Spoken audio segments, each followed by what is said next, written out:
নমস্কার বন্ধুরা, Amtech YouTube চ্যানেলে আপনাদের সবাইকে স্বাগত জানাই। ভারতের নির্বাচন কমিশনের পক্ষ থেকে কিন্তু বিশেষ একটি বিজ্ঞপ্তি প্রকাশ করা হয়েছে। সেই বিজ্ঞপ্তিতে বলা হয়েছে আগস্ট মাস থেকেই কিন্তু ভেরিফিকেশনের কাজ শুরু হতে চলেছে। তো অবশ্যই আপনারা কিন্তু রেডি থাকবেন। 3 তারিখে প্রতিদিন সংবাদপত্রে একটি প্রতিবেদন প্রকাশিত হয়েছে।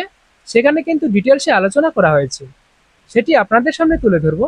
সেখানে কি বলা হয়েছে, তো অবশ্যই বন্ধুরা ভিডিওটি শেষ পর্যন্ত দেখবেন। ভিডিওটি ভালো লাগলে ভিডিওটিতে একটি লাইক করে দেবেন। চ্যানেলে নতুন হয়ে থাকলে চ্যানেলটিকে সাবস্ক্রাইব করে পাশে থাকা বেল আইকনটি অল করে রাখবেন এবং ভিডিওটিকে সবার সুবিধার্থে অবশ্যই কিন্তু আপনার বন্ধু বান্ধবদের সঙ্গে শেয়ার করবেন। তো চলুন বন্ধুরা, কথা না বাড়িয়ে শুরু করি আজকের এই ভিডিওটি। সংবাদ প্রতিদিনে একটি সংবাদ প্রকাশিত হয়েছে।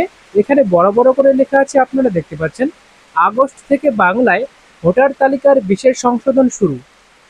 ডিটেলসে যদি আমরা যাই তাহলে এখানে আপনারা দেখতে পাচ্ছেন আগামী আগস্ট মাস থেকেই বাংলার ভোটার তালিকায় স্পেশাল ইন্টেনসিভ রিভিশন এসআইআর বা বিশেষ সংশোধনের কাজ শুরু হওয়ার সম্ভাবনা।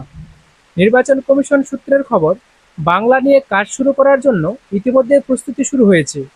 মঙ্গলবারই এসআইআর নিয়ে একগুচ্ছ আপত্তির কথা নির্বাচন কমিশনের সামনে তুলে ধরেছিল তৃণমূল কংগ্রেস। সেখানে দলের পক্ষ থেকে এ বিষয়ে যে সমস্ত দাবি করা হয়েছিল তার মধ্যে কমিশনের 2003 সালের তালিকার উপর ভিত্তি করে এসআইআর এর কাজ শুরুর নির্দেশিকার বিরোধিতা করে 2024 সালের ভোটার তালিকাকে ভিত্তি করে এসআইআর করার দাবি করা হয়। তাতে মাঝামাঝি কোনো পন্থা অবলম্বন করার বিষয়ে কমিশনের অন্দরে চিন্তাভাবনা শুরু হয়েছে বলেই সূত্রের খবর। এদিকে বুধবার কমিশনের পক্ষ থেকে নির্দেশিকা জারি করে জানিয়ে দেওয়া হয়েছে, বিহার নির্বাচনের এসআইআর নিয়ে অনুমোদনহীন কোনো ব্যক্তিকে ভোটার তালিকা নিয়ে আলোচনার জন্য কমিশনের তরফ থেকে সময় দেওয়া হবে না।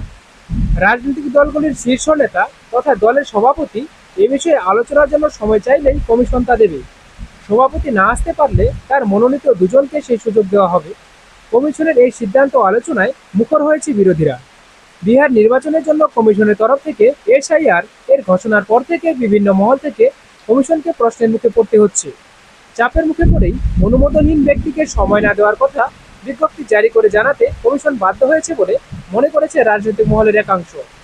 এদিনে ইন্ডিয়া ব্লকের পক্ষ থেকে কংগ্রেস সহ 11টি দলের 20 জন সদস্য কমিশনে গিয়েছিলেন। তার মধ্যে মাত্র 2 কংগ্রেস নেতা অভিষেক মনু সিংভি ও অখিলেশ সিংহকে বৈঠকে ঢুকতে দেওয়া হয়েছিল। জয়রাম রমেশ, পবন খেরার মতো কংগ্রেস নেতা সহ বাকিরা বাইরে অপেক্ষা করেছিলেন। বৈঠকের পরে কংগ্রেসের রাজ্যসভার সাংসদ সিংভি কমিশনের নির্দেশিকার তীব্র সমালোচনা করে বলেন, এই সিদ্ধান্তের কোনো আইনি ভিত্তি নেই। কমিশনের এই সিদ্ধান্তের ফলে দেশের রাজনৈতিক দলগুলির সঙ্গে কমিশনের আলোচনার সুযোগ কমে যাবে বলেও আশঙ্কা প্রকাশ করেছেন তিনি। ক্ষোভ প্রকাশ করে জয়রাম রমেশ জানান, নির্বাচন কমিশন বিরোধী দলের অধিকার খর্ব করেছে, দেশের গণতন্ত্রকে যেন অগ্রাহ্য করা হচ্ছে। তো আপনারা বুঝতে পারলেন যে আগস্ট মাস থেকে কিন্তু ভেরিফিকেশন শুরু হওয়ার সম্ভাবনা রয়েছে।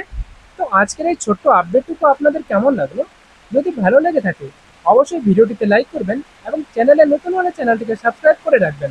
ভিডিওটি শেষ পর্যন্ত দেখার জন্য আপনাকে অসংখ্য ধন্যবাদ। ভালো থাকবেন।